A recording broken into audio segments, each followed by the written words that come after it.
Hola a tothom, anem a veure el tema de vectors i començarem per aquest primer vídeo que parla sobre conceptes bàsics i el mòdul d'un vector. Primer de tot, el concepte més bàsic que tenim és el de punt. Heu de saber dibuixar un punt o diversos punts, sabent que cada punt té una part que és el primer tros que pertany a l'eix de les X i el segon tros que pertany a l'eix de les Y, i així sempre. Es pot trobar d'aquesta manera o amb X i Y. Després, els punts poden tenir lletres o no. Normalment els trobareu amb lletres. Llavors, el que primer hem de fer és representar el punt A i el punt B. Ho faré en colors perquè ho veieu. l'A com seria? 2 i menys 1. Per tant, en aquest punt faríem el punt A.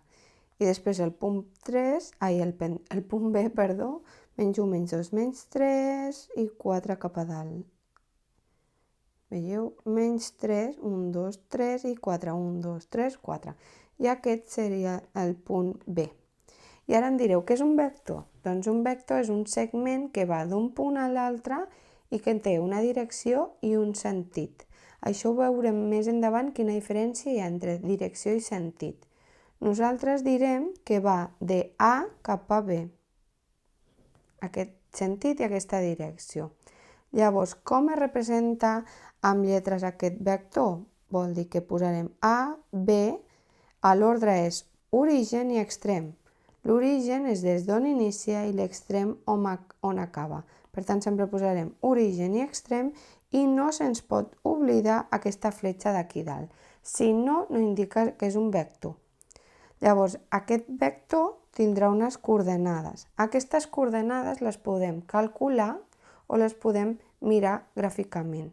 Amb el concepte dependent ho podem fer. En aquest cas seria des de l'origen fins a l'extrem mirem el que fa. Cap al costat faria 1, 2, 3, 4 i 5. Seria menys 5 perquè anem cap a l'esquerra, cap als números negatius. Llavors, 1, 2, 3, 4, 5. Menys 5 a la part de les X perquè estem fent aquest moviment sobre l'eix de les X. Per tant, el menys 5 serà aquí. I ara hem de mirar quan ha pujat o baixat. En aquest cas ha pujat. Llavors, des d'aquí, que és aquest punt, fem 1, 2, 3, 4 i 5. Com pugem serà positiu.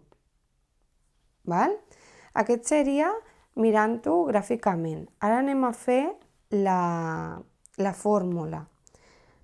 Ja és molt fàcil i simplement sempre s'ha de fer extrem menys origen.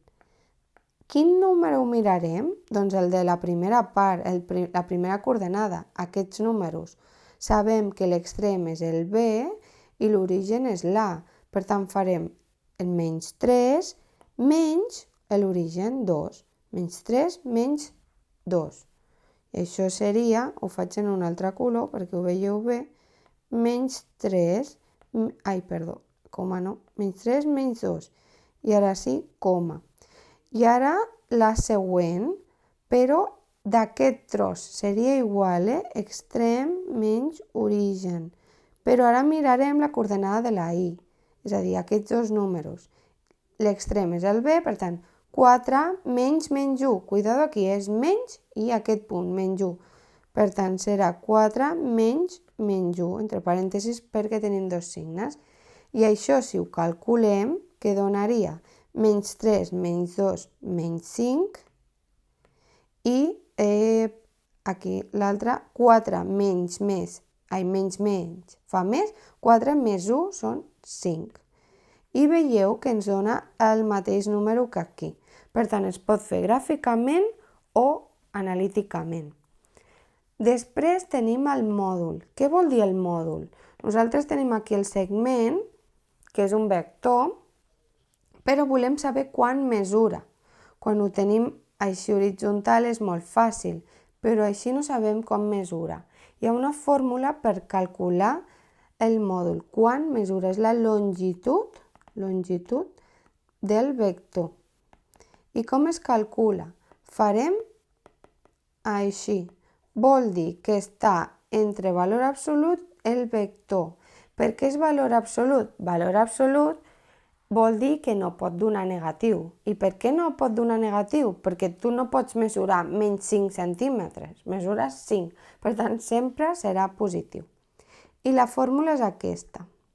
És una arrel quadrada i és la primera part del vector a la 2 més la segona part del vector a la 2.